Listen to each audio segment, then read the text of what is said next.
This is another one for all the crystal collectors out there, and it's a piece of Grimwade Crystal, and these are signed on the base. We'll try and capture that on the old Olympus here. Alright, there it is.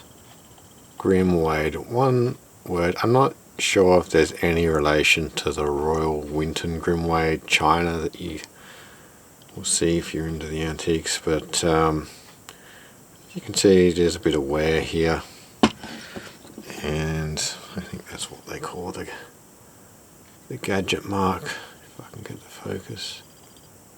It's just a scar, it's not really a T-shape. And this is Australian made, that's why it's unusual. I remember sort of doing a dive into the research a few years ago. Apparently they started off by importing Edinburgh crystal blanks, so the whole glass fully formed, and they'd do the cutting in Australia. And I believe there was a controversy because they were labelling them made in Australia, and they were forced to stop using that label because they were mostly not made in Australia.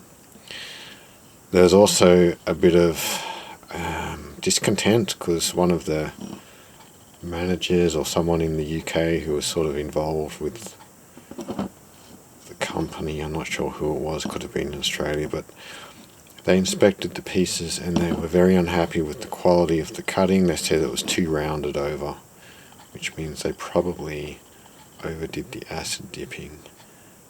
So this one doesn't suffer from that. It's very, very crisp.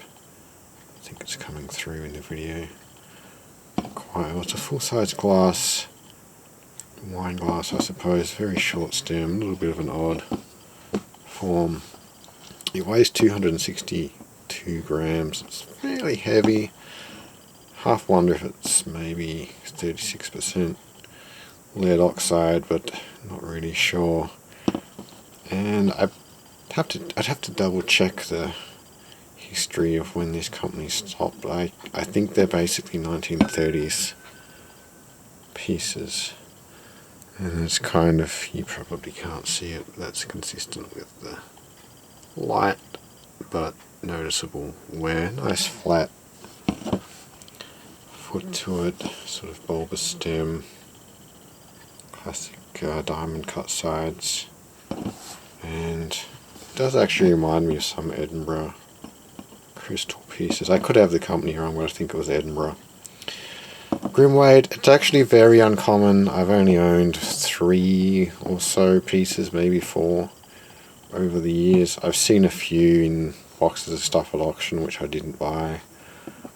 I think I've maybe seen a trinket box and drinking glasses, and yeah, it's fairly traditional. There's never anything particularly, I don't know, ambitious about the cutting designs. The clarity's really good. I've always seen quite sharp cutting, so I haven't seen any of the rounded over pieces or rounded edge pieces. Maybe they were sort of destroyed or something, I'm not sure. I've noticed when I try and sell it, it does get more interest than normal. I think there are people in Australia who know about the history and who collect this stuff, but they're not exactly generous with their money, so it doesn't really go for a lot. But there's not a very rich history in Australian glass making, so you know, these are significant, I suppose. I think eventually they started making the whole things over here. Again, just that's from memory, but I could be wrong about that.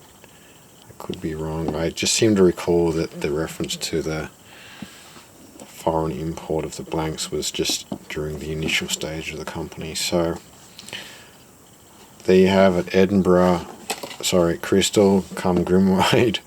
Crystal only existed, I think, for maybe a decade or two,